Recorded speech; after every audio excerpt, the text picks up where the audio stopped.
Where they go, Leica in Manila. From the outside is Atoy for us, Brown Baby. Down on the inside, Santiago Reporter. Moving up down on the inside is Love Koto together with De Vega. It's now Leica in Manila. Atoy for us, Brown Baby. He's racing third by Daryl, rushing up is Love Koto. And on the outside is entry number 11, Reporter De Vega. Is racing 6 by the rallies. Alam mo na yan.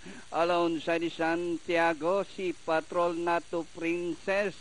And rounding the far turn, like came Manila Brown Baby, Atoy for us, Lab Koto. Is racing fourth and getting closer is De Vega together with Reporter. As they race the corner, like Ken Manila, Atoy for us, Brown Baby, De Vega, Lab Koto at the center as they race the last 250. Like Ken Manila still leading by about 2 lengths. Brown Baby, Atoy for us, De Vega. Alam mo na yan, Danori inside.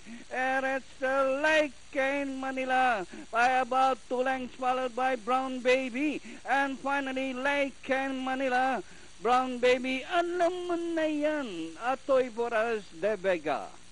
For your Pentafecta.